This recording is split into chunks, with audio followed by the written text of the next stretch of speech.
El tema de los corredores ecológicos es importante ya que hoy en día es una de las herramientas fundamentales, y más que tal vez herramienta, uno de los criterios fundamentales para la planificación territorial, para la planificación de la conservación, en general para la planificación y el manejo adecuado de la diversidad biológica. El razonamiento comienza de la siguiente premisa, ¿no? Es que eso que llamamos hoy en día biodiversidad, que es todo el conjunto de la flora, la fauna, los hongos, todos los seres vivos en conjunto, sus genes, los ecosistemas que ellos estructuran, todo eso que es lo que llamamos hoy biodiversidad, se generó a lo largo de la historia del planeta en ambientes donde la presencia humana era prácticamente inexistente. Es decir, la evolución de la vida sobre el planeta y su manifestación eh, hasta hace unos pocos miles de años atrás había sido posible en un contexto donde los seres humanos no existían. Por lo tanto, la continuidad, la integralidad de todos los ecosistemas naturales de los cuales forma parte la biodiversidad y de los cuales depende de la biodiversidad, eh, no tenían al factor humano. Y el factor humano ha introducido cambios estructurales en esa continuidad de los ecosistemas. En tal sentido, eh, toda esa biodiversidad que había evolucionado sin contar con la presencia humana, a partir de la aparición del Homo sapiens y de la modificación que hace el ser humano de los ecosistemas, empieza a sufrir modificaciones, al principio muy eh, leves, pero que en general se pueden traducir desde un punto de vista de la ecología del paisaje en la fragmentación de la continuidad de esos ecosistemas que originalmente tenían un continuo y tenían un grado de integralidad, donde los únicos factores que eh, rompían esa continuidad eran los factores físicos, naturales, geológicos, bióticos, pero que no estaban directamente asociados con el ser humano. Por lo tanto, la principal impronta o la principal huella que deja el ser humano en a raíz del momento en que aparece sobre el planeta es la fragmentación de los ecosistemas. Una fragmentación que obviamente había sido leve a lo largo de toda su historia o había sido relativamente poca a lo largo de su historia, pero que en la medida en que las poblaciones humanas crecen y sobre todo a partir del momento en que el ser humano entra en el periodo de industrialización, en los últimos 200, 300 años, esa huella se ha hecho mucho más fuerte y básicamente lo que ha conducido es a la desaparición de ciertos ecosistemas y a la fragmentación y al aislamiento de unos fragmentos del ecosistema de otros. Ese es lo que en lenguaje técnico se llama el efecto de la fragmentación, que está bien documentado hoy, que es una causa de extinción o de pérdida de biodiversidad. Para mediados del siglo pasado ya los biogeógrafos habían advertido algo eh, muy claro, y es que el tamaño de la fauna y de la flora, el número de especies, la riqueza de especies de una isla, era directamente proporcional al tamaño de las islas. Es decir, mientras más grandes son las islas, mayor número de especies contiene. Para explicar esto, un par de biólogos, MacArthur y Wilson, escriben un libro que se llama Teoría de la Biogeografía de Islas, y allí el centro de esta teoría está en un modelo que se llama el modelo del equilibrio, que pueden ver a la derecha, que significa o que plantea que el número de especies que posee una isla depende del equilibrio que se alcanza entre la tasa de inmigración y la tasa de extinción de especies en esa isla. Pero lo más interesante no es esto, pues que hay un punto de equilibrio, sino que ese punto de equilibrio es función además de dos variables: la distancia que tiene la isla de la fuente de la biota, en este caso de tierra firme, o del tamaño de la isla. En este caso, mientras más lejana sea la isla de la fuente, menor será el número de especies. Y mientras más pequeña sea la isla, también será menor el número de especies o el número de equilibrio. Este punto o este modelo es lo que abrió eh, en forma impresionante todo un desarrollo de datos, de postulados relacionados con la conservación. Es decir, algo que surgió de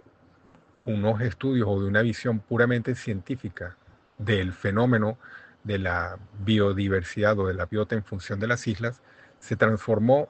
prontamente en toda una fuente de criterios para la planificación de áreas de conservación o de áreas protegidas.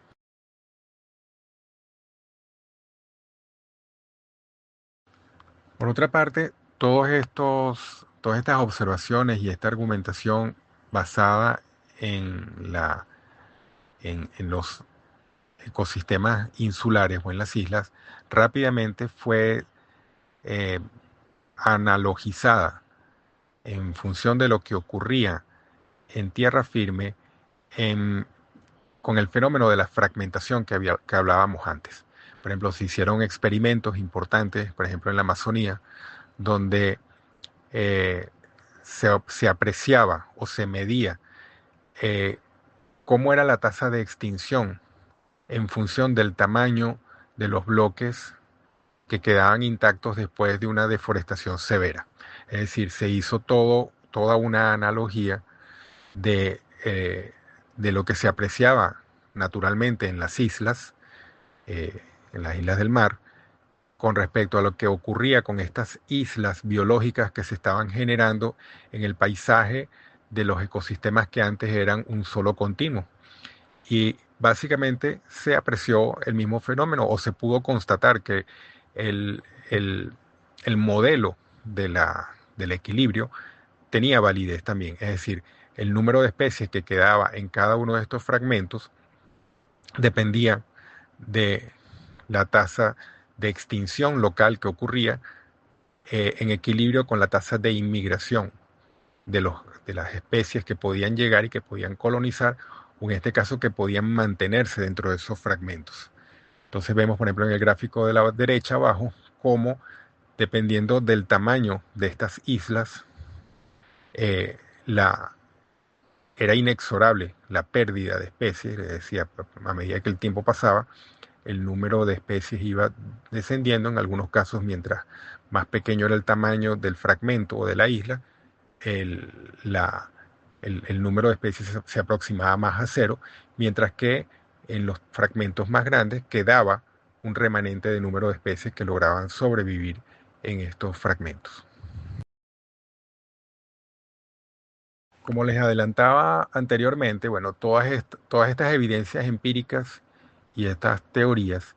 rápidamente se trasladaron al campo de la planificación de áreas protegidas y se empezaron a postular reglas para el diseño de áreas protegidas como el que ustedes pueden apreciar aquí. Por ejemplo, en cuanto al tamaño de un área protegida, siempre se consideró que mientras más grande, mayor. Es decir, si tenemos un fragmento con la misma geometría, siempre va a ser mejor para la conservación que sea más grande que sea más pequeño.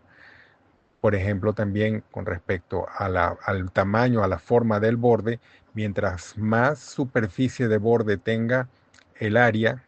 es peor. Es decir, siempre va a ser preferible tener un área, una proporción perímetro-área que sea menor que en una situación donde la eh, relación perímetro-área sea mayor. También empezó a postularse que era preferible, si no quedaba alternativa, sino tener varias áreas de conservación pequeñas que estuvieran lo más cercanas unas de otras, como en el caso de la tercera columna.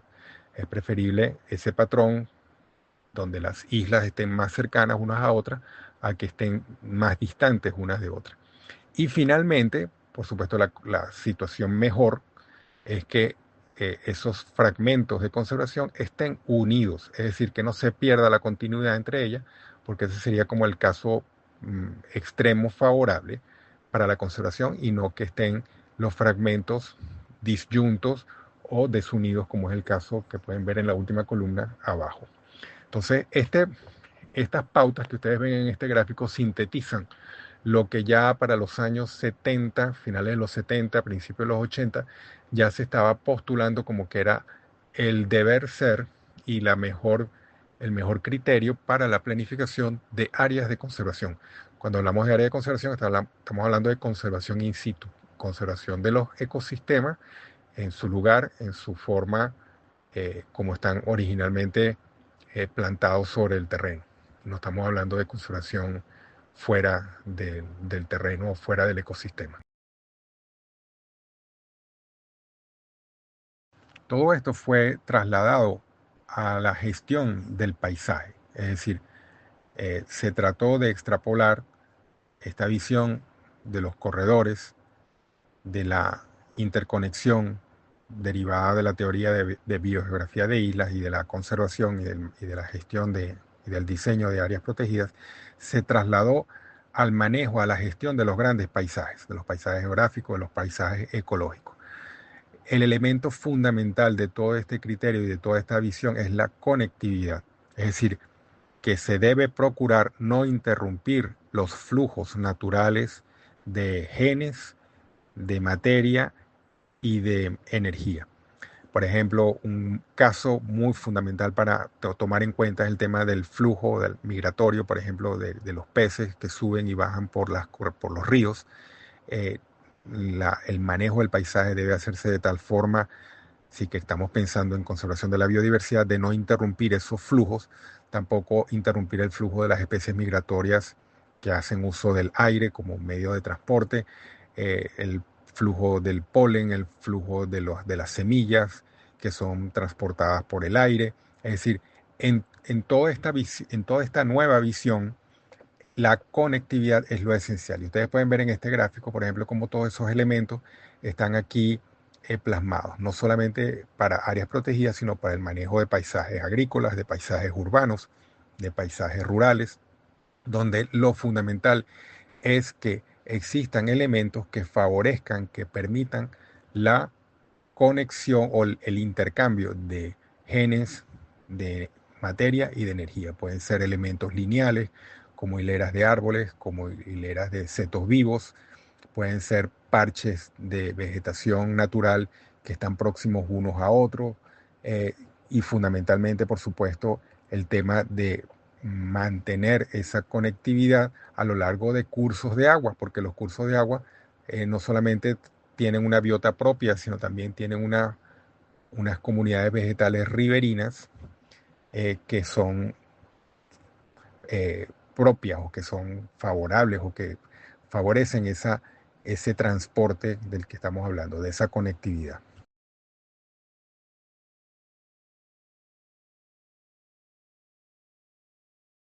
Entonces, esto nos lleva a, a reconocer que existen varias opciones para realizar la función de corredor, es decir, la función de conectividad entre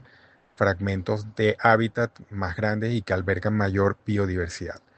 Por ejemplo, tenemos en la mano derecha el corredor lineal, es decir, donde hay una continuidad de hábitat entre un área grande y otra área grande. Abajo vemos el corredor tipo mosaico, donde es un mosaico de distintos tipos de hábitat, pero que eh, conectan un fragmento con el otro,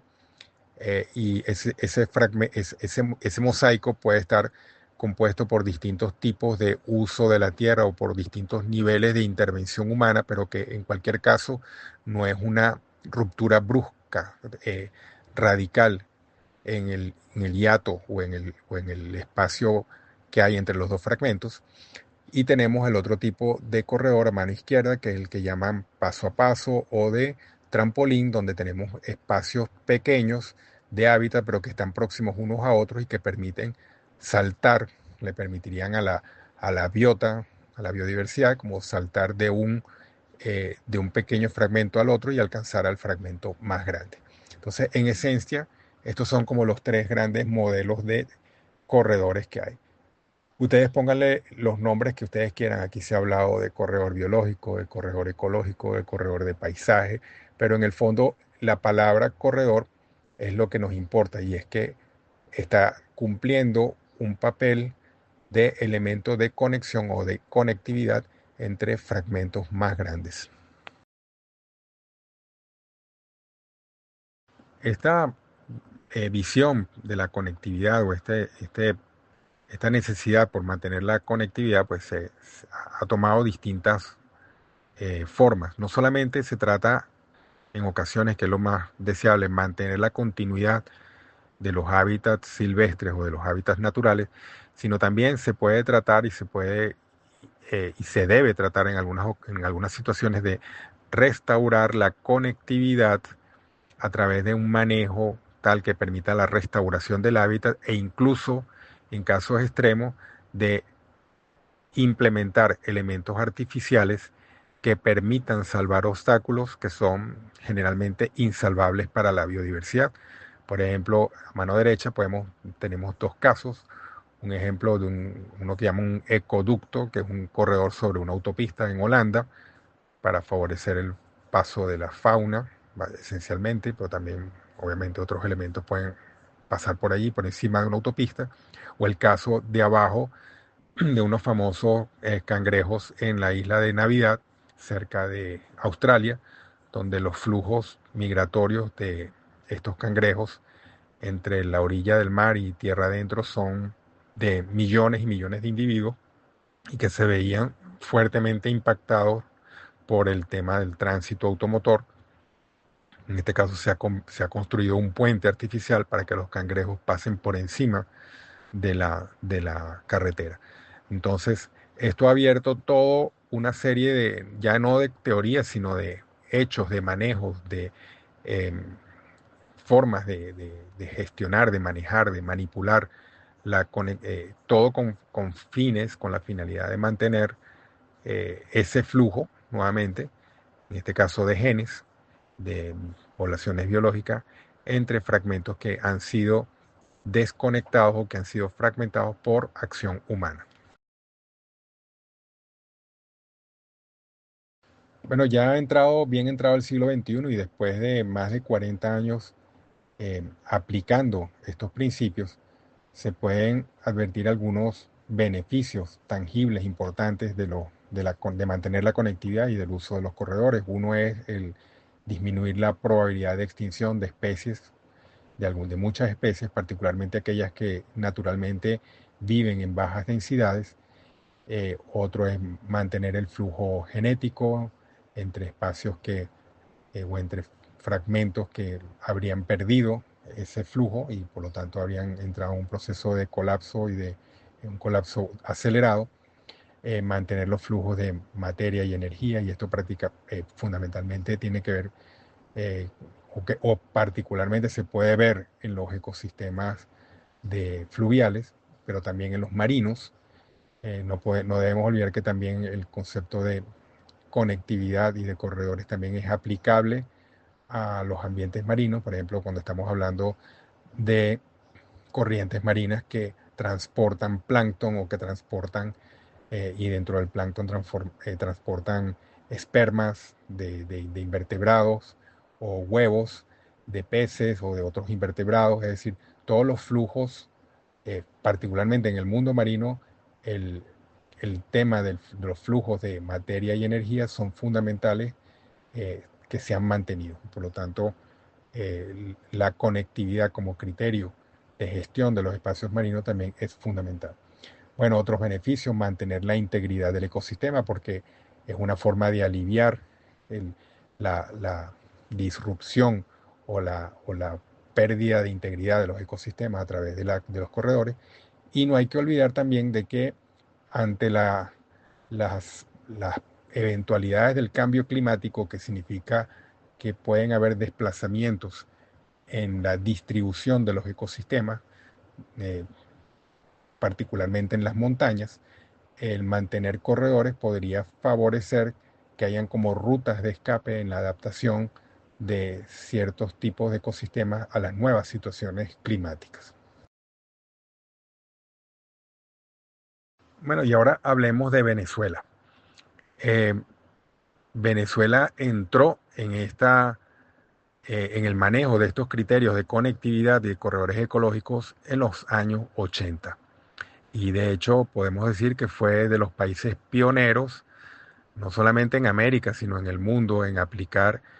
estas consideraciones que solamente aparecían en los libros de texto y en los manuales, pero que pocas veces habían sido aplicadas en la realidad. El primer, el primer paso en esta dirección fue cuando desde Imparque se promovió la ampliación del Parque Nacional Henri Pittier a través de la creación del Parque Nacional San Esteban en el año 1987. Es decir, la declaratoria de San Esteban como Parque Nacional, si bien tuvo un montón de elementos o de criterios propios, hubo un criterio que estaba en el fundamento de toda esta decisión política, que era la de incrementar la superficie eh, real protegida del gran ecosistema que ya había sido protegido por el Parque Nacional Henri Pittier, decretado en 1937. Luego, como ustedes pueden ver en este gráfico, por cierto, este mapa es un trabajo que publiqué yo junto con el colega Luis Romero en Imparques, desde Imparques, se declaró y se propuso la declaratoria del monumento natural Pico Codazzi en las cumbres de la cordillera de la costa, pasando por la colonia Tovar, como corredor, como puente, como conexión que ustedes ven allí marcado en negro con el año 1991 entre el Parque Nacional Macarao y el Parque Nacional Henri Pittier. Y así que podemos decir que en la cordillera de la costa se inició, o pensando en los ecosistemas de la cordillera de la costa, se inició esta visión de la conectividad y de los corredores a través de la declaratoria del San Esteban y luego del Pico Codazzi como monumento natural.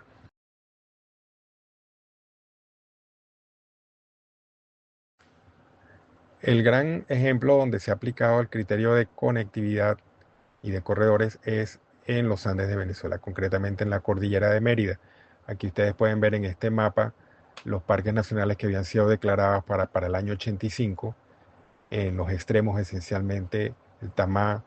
Terepaima y en el centro, en la porción más grande de hábitat protegido,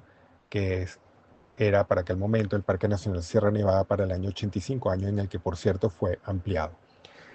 El criterio aquí fue las necesidades y la ecología del oso andino, oso frontino, que es un mamífero de gran envergadura, que tiene densidades bajas y que era perfecto para diseñar un sistema de corredores y de un sistema interconectado que sirviera no solamente para él, sino para toda la biodiversidad, además de que cumplía otra serie de beneficios. Pero el criterio biológico fundamental fue la distribución del oso. Para eso se mapearon los espacios disponibles, los hábitats disponibles para el oso andino, y sobre esos hábitats disponibles eh, Imparque se montó en una tarea de identificar sitios con potencial para ser conservados con apoyo popular, con apoyo político y por supuesto con apoyo del Ministerio del Ambiente. Y así se empezó a declarar una serie de parques nacionales que se empezaron a colocar como fichas sobre el tablero, buscando la conexión,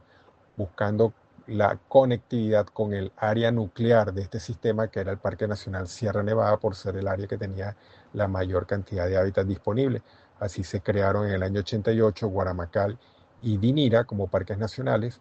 Luego se hizo una medida muy importante que fue la de facto ampliación del Sierra Nevada a través del Parque Nacional Sierra de la Culata en el año 89. Luego, más hacia el sur, hacia el extremo suroeste de la distribución, tratando de alcanzar Tamá, aunque Tamá no es realistamente alcanzable en estos momentos, el Parque Nacional Chorro el Indio y el Parque Nacional Páramos del Batallón y la Negra, ambos declarados en el año 89. Luego, una medida muy importante que fue la declaratoria del Parque Nacional Tapo Caparo en el año 93, que cubre la cuenca del río Caparo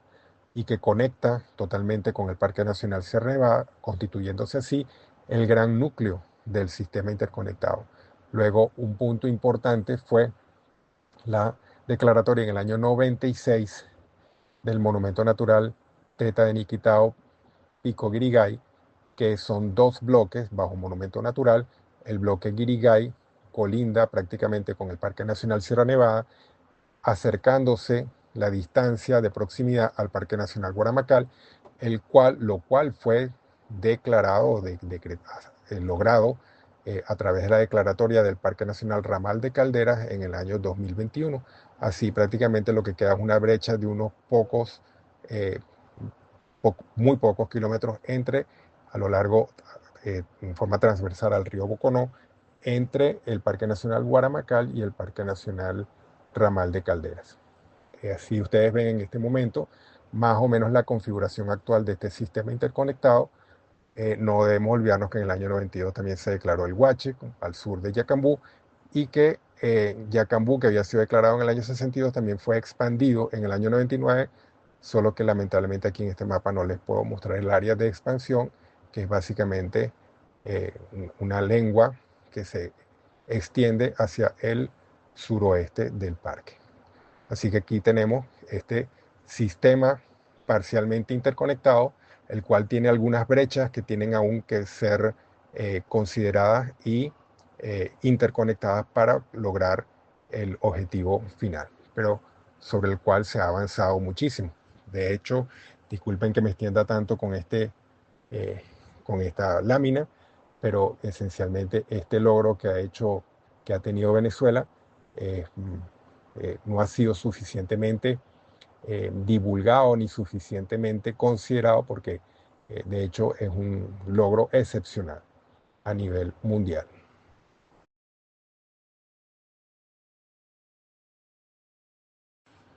Bueno, visto esto, podemos entrar en algunas consideraciones ya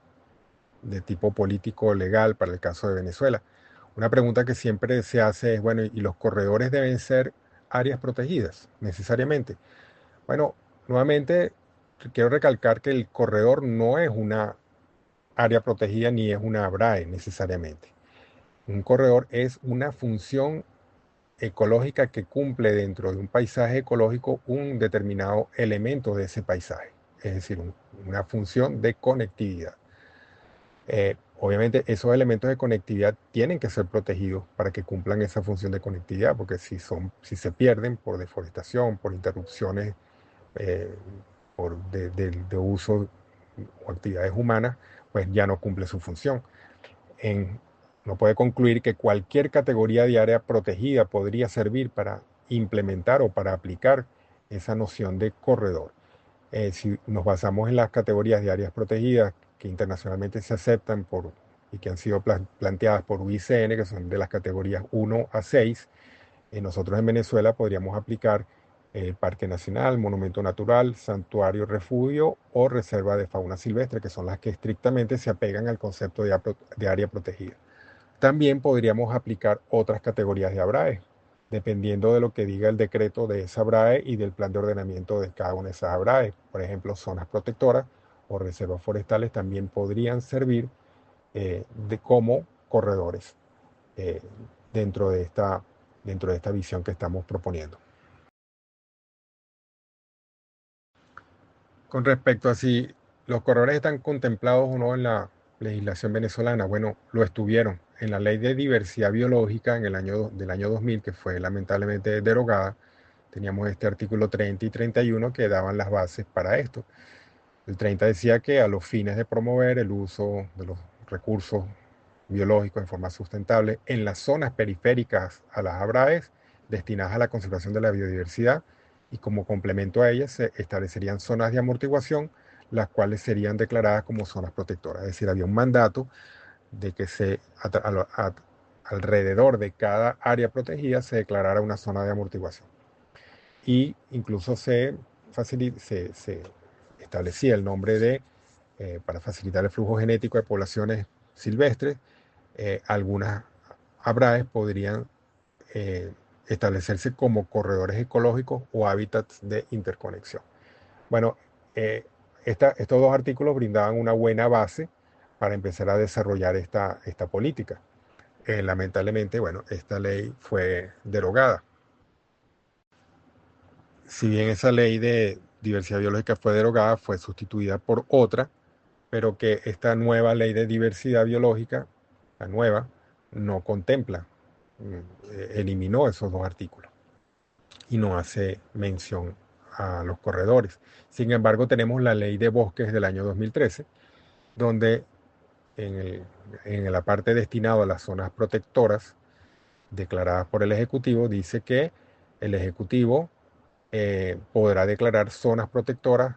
a una serie de terrenos que tengan ciertas condiciones, entre ellas, en el numeral 7 dice, en aquellos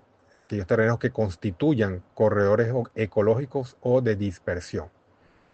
Y, bueno, es decir, hay un mandato claro de que la ABRAE, zona protectora, puede ser empleada para generar ese factor o para cumplir esa función de corredor ecológico, lo cual me parece adecuado. Pero ciertamente no es la única opción que podría haber. Bueno, y finalmente, ¿qué podemos concluir? ¿Qué falta para en términos de corredores y de conectividad en Venezuela? En mi opinión, eh, el concepto de la conectividad o el criterio de conectividad debe dársele un lugar central, fundamental en la política de conservación de la biodiversidad. Probablemente algunos argumenten que ya lo tiene, pero en mi opinión no es lo suficientemente explícita. Eso implicaría que hay que hacer una reconceptualización sobre toda la política de biodiversidad en Venezuela y colocar a la conectividad como un elemento transversal que atraviese toda la política. Debe fomentarse su aplicación a todas las escalas, porque no solamente se trata de declarar ABRAES o zonas protectoras o parques nacionales para que cumplan la función de corredores, sino que también el corredor como concepto, la conectividad como criterio, tiene que estar en todos los niveles de la gestión ambiental, desde la planificación de una finca, de una concesión forestal, del el manejo de la biodiversidad urbana. Es decir, la conectividad es el criterio y debe aplicarse en todas las escalas, en todos los ámbitos, incluso como le decía, en el ámbito urbano se está aplicando mucho a nivel, en la escala uno a uno hasta la escala del gran paisaje. Por lo tanto, esto requiere que esto sea insertado dentro de la gran política de conservación de la biodiversidad del país. Yo sugeriría también que, me parece a mí que es necesario que algunas normas similares a la ley de biodiversidad del año 2000 sean reinstauradas y sean colocadas dentro de una nueva ley de diversidad biológica o incluso en la ley orgánica del ambiente, como elementos nuevamente para darle esa centralidad que se requiere a la política de biodiversidad. Y, ¿por qué no? Yo creo que hay suficiente experiencia, hay suficiente recorrido como para pensar en un reglamento de alguna ley, puede ser de la ley de diversidad biológica, para eh, dar las pautas para que esa, ese criterio de la conectividad sea aplicado y aplicable en el día a día de la gestión ambiental en todas las escalas y en todos los ámbitos de competencia, no solamente el nacional, sino el estatal y el municipal. Yo creo que eso sería lo que, en mi opinión, haría falta para poner a la conectividad como elemento central en una política de biodiversidad. Bueno, con eso concluyo. Muchas gracias por su atención y abierto a recibir sus comentarios y sus preguntas. Muchas gracias.